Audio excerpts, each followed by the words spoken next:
I don't know how we stand a chance as a human species when many of the biggest financial institutions in the world own both the pharmaceutical industry and the food industry.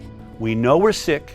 We know it has to be an environmental toxin because you cannot have a genetic epidemic that happens over the course of 40 years. Unless we realize why we're poisoning ourselves, from our food system to our vaccine schedule to our pharmaceutical schedule, and use the healthcare budget to re-engineer our agriculture systems and our environment to not poison ourselves, we will cease to exist as a people. In the 1960s, the chronic disease rate among Americans was about 6%. By 2006, 54% of children had chronic disease. And this is a devastating pandemic. And of course, the regulatory agencies do not want to look at this issue because the entities that are creating these toxic exposures are politically powerful. One of the biggest drivers of today's disease epidemic is toxins, building up in our tissues and organs. And these toxins are accumulating in our tissues even before birth. It's amazing testimony to our resilience that we are all still here.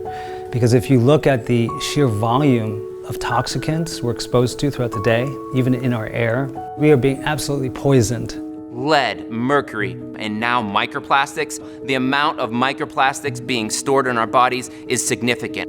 One study found we have the weight of a plastic spoon in our brains. The FDA created in 1958 what's called the GRAS policy, which is the generally recognized as safe regulatory approach, self-certification. And the self-certification basically says that a company, if they create their own laboratory-produced ingredient that's modified from nature, they can hire their own independent experts, put a stamp on it that says this is safe, and then it makes its way into our food supply in a couple months.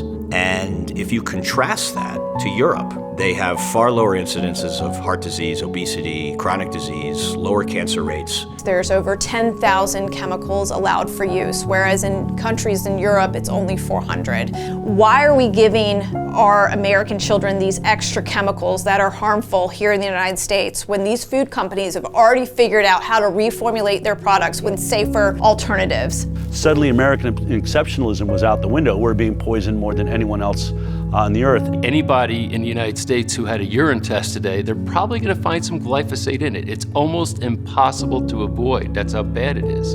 The reality is we have introduced into human existence now something that is ubiquitous with our day-to-day lives. So we create this whole ecosystem of toxin. What does that mean for human health? Glyphosate requires a hazmat suit. It kills everything in sight. The source of the most toxins is seed oils.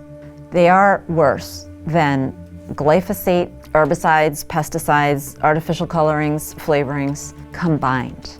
In the early 1900s, they figured out how to press oil out of seeds. It's really seed oil, it's not vegetable oil. And initially this oil was used as industrial lubricants for machines. When you've been eating seed oils, your body fat has too many polyunsaturates. So your cells can't get energy out of it efficiently. That's why we have an obesity epidemic, and that's what causes plaque and heart attacks and strokes. Fluorine is the most negatively charged non-radioactive element in the periodic table. It is an industrial waste product. They have to wear hazmat suits in New York City to dump this fluoride into the water. Because there's very powerful money behind keeping this barbaric practice. The real problem is you are medicating an entire population without their consent. People need to have a choice and they need information. And Robert Kennedy Jr. is going to put all of those exposures, the ones we eat, the ones we breathe, the ones we drink, and the ones we inject into ourselves, put them on the table.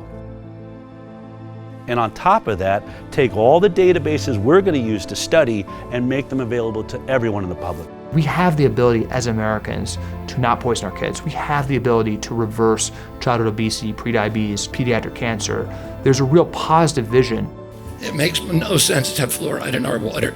I'm very proud of Utah for being the first state to ban it. It has emerged as the leader in making America healthy again. I'm just so thrilled.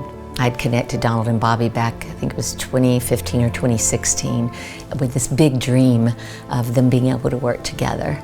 When the history books look back, they're going to say MAHA was one of the most powerful movements the United States of America ever saw. That was the moment the people woke up.